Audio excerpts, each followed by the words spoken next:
देख रहे हैं Indian horror TV Ashok Kumar के साथ। दोस्तों, यदि आप हमारे चैनल पर नए हैं तो हमारे चैनल को सब्सक्राइब कीजिए। तो आइए बढ़ते हैं आज की कहानी की ओर। दोस्तों, आज की कहानी एक पुलिस ऑफिसर की है। ये उनकी आप बीती है। दुनिया में हमारे आसपास बहुत सी अजीबोगरीब घटनाएं घटती रहती हैं। उनमें से ज्यादातर चीजों के बारे में हमें पता भी नहीं चलता। ये कहानी एक भयानक और डरावने केस की है। चलो, ये कहानी हम उन्हीं के नजरिए से सुनते हैं।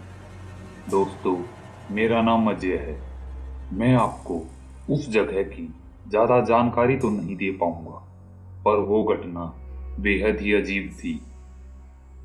तब मैं नया नया पुलिस में भर्ती हुआ था। अक्सर मैं रात के 9 बजे तक अपनी ड्यूटी खत्म करके घर चला जाता था। सुबह 8 बजे आना और शाम को 9 बजे चले जाना।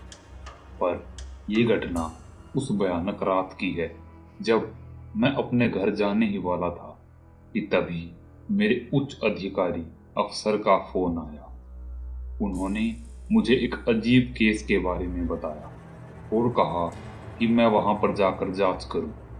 दरअसल वो केस था, कुछ ऐसा था कि एक कब्रिस्तान में रातों रात लाशें गायब हो जाती थी। ये कैसे हो सकता था? आखिर कौन उन लाशों को गायब करता था? ऐसा सब सोचते हुए मैं अपनी एक कांस्टेबल माखनलाल को लेकर हमारी सरकारी जीप में ही वहां जाने के लिए निकल गया। करीब 1 घंटे के बाद हम उस कब्रिस्तान पे पहुंच चुके थे। माखनलाल ने जीप बंद कर दी और मैं जीप से नीचे उतरकर उस कब्रिस्तान की ओर जाने लगा। उसका गेट लोहे का था, जो काफी जर्जर हालत में था। उस कब्रिस्तान को देखकर ही लग रहा था यहाँ रात में तो क्या, दिन में भी कोई नहीं आता हो। साहब, ये कब्रिस्तान तो बहुत डरावना है। लाशें चुराने कौन आता है आखिर यहाँ? साहब, मुझे तो कुछ ठीक नहीं लग रहा। हमें अंदर नहीं जाना चाहिए। देखो, यहाँ कोई जानवर भी दिखाई नहीं दे रहा, और ऊपर से आज अमावस्या की काली रात है साहिब। मेरे ख्याल से हमें अंदर नहीं जाना चाहिए। माखनलाल, तुम ना डरते बहुत हो। चलो, कुछ नहीं होगा, मैंने सिगरेट का धुआं छोड़ते हुए कहा और उस कब्रिस्तान के गेट को धीरे से अंदर की ओर खिसका दिया। एक अजीब सी आवाज के साथ वो गेट खुल गया और अचानक से एक काली बिल्ली हमारे सामने आ गई। हम डर के 2 कदम पीछे हट गए।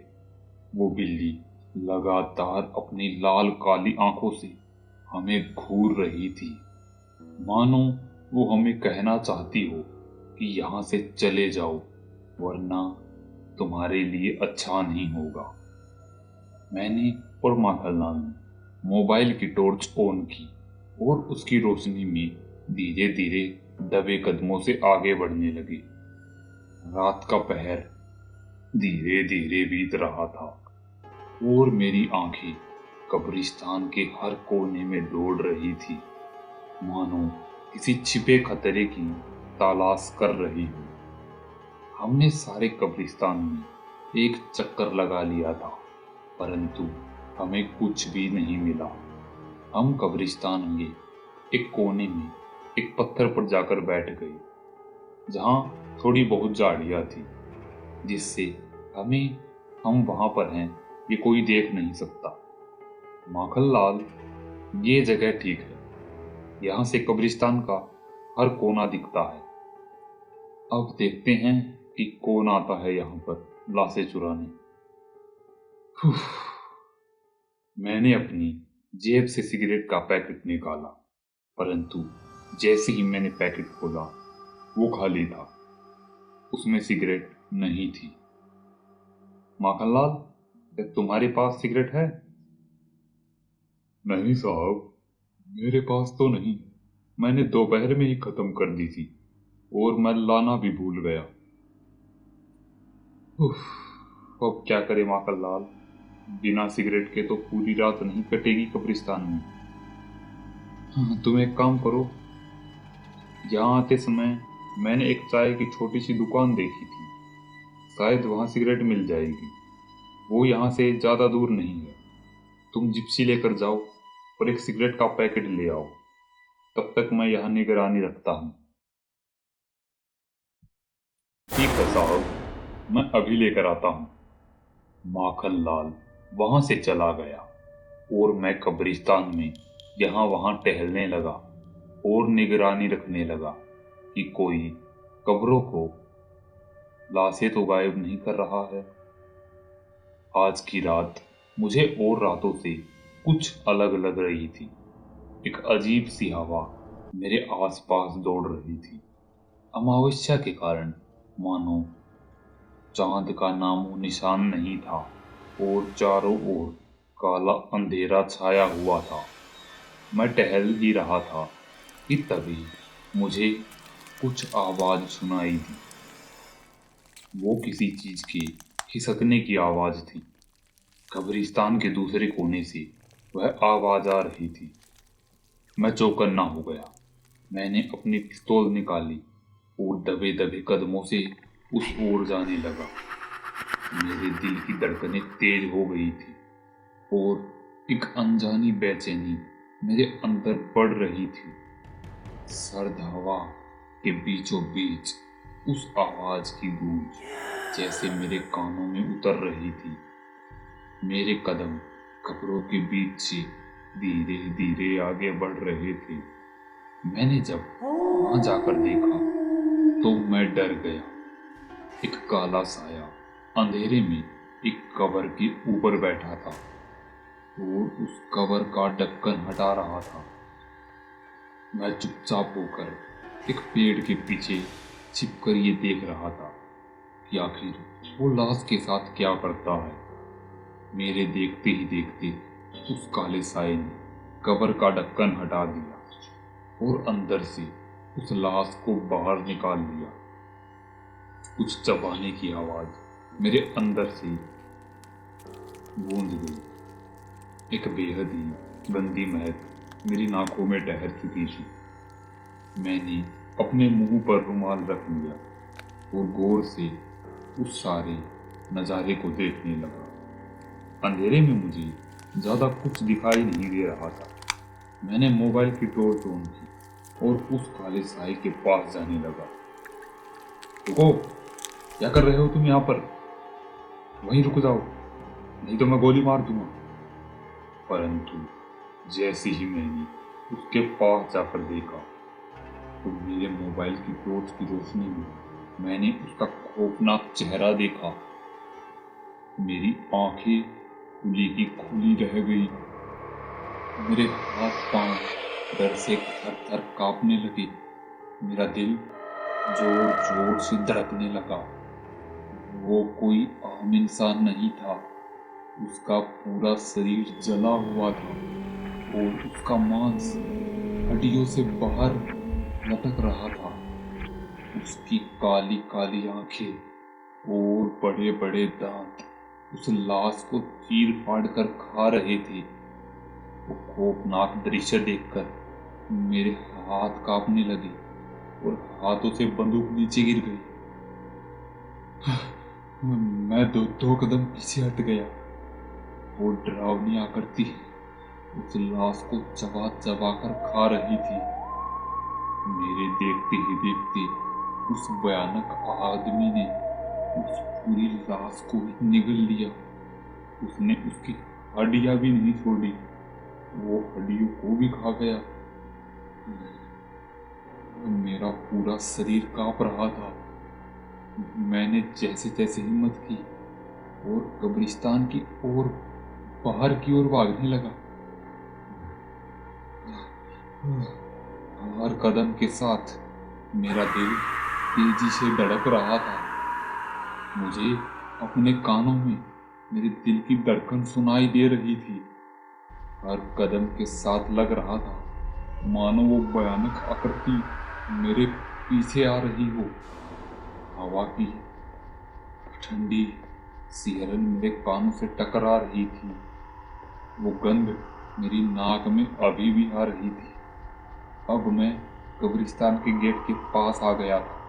मैंने धीरे से पीछे मुड़कर देखा तो मेरे पीछे कोई नहीं था। मैंने जब सामने की ओर देखा तो अचानक से मैं माखनलाल से टकरा गया। हम दोनों नीचे गिर गए। अरे साहब, क्या हुआ? इतनी जल्दी में कहाँ जा रहे हो आप? मुझे डरा और कांपता हुआ देखकर माखनलाल ने कहा, साहब क्या हुआ आपको और आप इतने डरे हुए क्यों हो?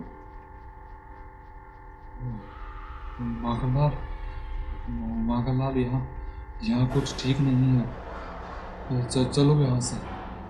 मैंने यहाँ एक खौफनाक आकृति देखी। वो लाशों को खा रही थी। चलो यहाँ से, नहीं तो हमें भी मारकर खा जाएगी। तभी मुझे फिर से कब्र के ढक्कन के खिसकने की आवाज सुनाई दी। मेरे रोंगटे खड़े हो गए। मेरा शरीर ठंडा पड़ गया और सुन्न हो गया।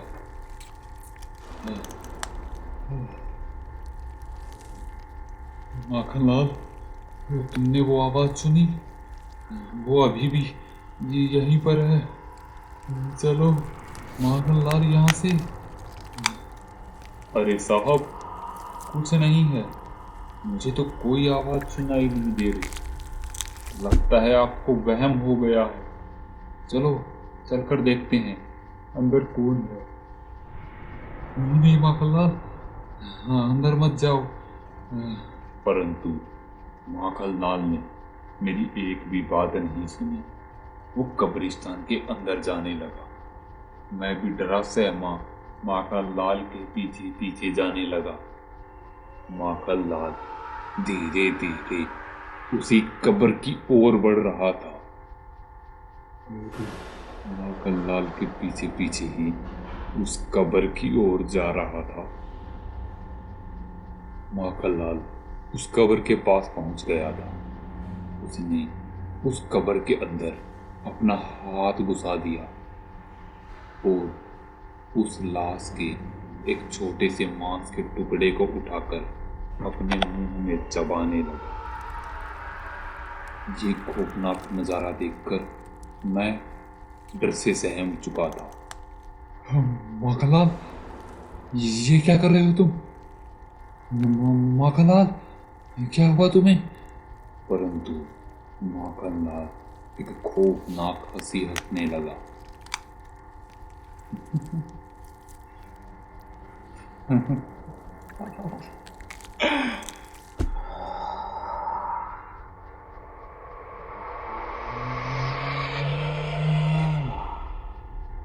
अचानक से माखनलाल ने अपनी मुंडी मेरी तरफ पूरी घुमा दी।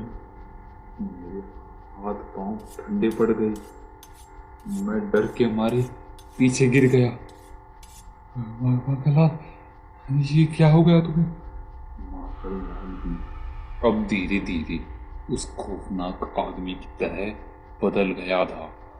माखनलाल का पूरा शरीर उस आदमी की तरह गल चुका था। उसके शरीर से भी वही गंदी बदबू आ रही थी। माखनलाल, क्या हो रहा है तुम्हें? धीरे धीरे माखनलाल पूरी तरह से उसी आकृति में बदल चुका था। अब वो आकृति मेरी ओर ही बढ़ रही थी, मानो वो मुझे चबाना चाहती हो। मैं धीरे धीरे पीछे खिसक रहा था, परंतु मेरी उठने की भी हिम्मत नहीं हो रही थी। बचाओ, कोई है? मुझे छोड़ दो, मुझे छोड़ दो प्लीज। मैं डरा सहमा पीछे की ओर खिसकता हुआ चिल्ला रहा था कि अचानक से वो आकृति मेरी ओर झपटी। उसने मेरी छाती के ऊपर अपने गंदे हाथ रख दिए थे। मुझे अपनी मौत सामने दिखाई दे रही थी। ये अचानक से माखनलाल वहां पर आ गया।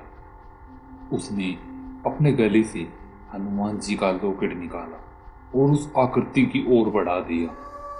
वो आकृति झट से पीछे खिसक गई और गुर्राने लगी।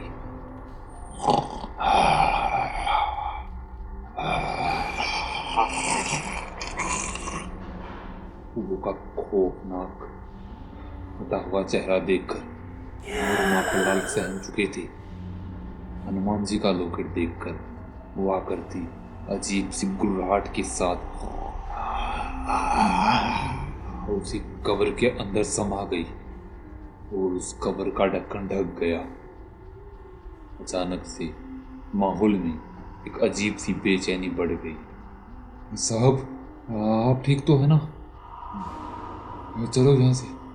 माखनलाल ने मुझे उठाया और हम कब्रिस्तान से बाहर की ओर भागने लगे। मेरी तो हिम्मत अब पीछे पलटकर देखने की भी नहीं हो रही थी। जैसे तैसे हम कब्रिस्तान से बाहर आ गए और जिप्सी के अंदर आकर बैठ गए। साहब, वो क्या था? बड़ा ही खौफनाक दृश्य था वो तो शुक्र है मैं टाइम पर आ गया, वरना वो आकृति तो आपको मार डालती। माखनलाल, मुझे सब समझ में आ रहा है। कब्रिस्तान की लाशों को वो खौफनाक आकृति ही खा रही है। मैंने आज तक अपने करियर में ऐसा कुछ नहीं देखा।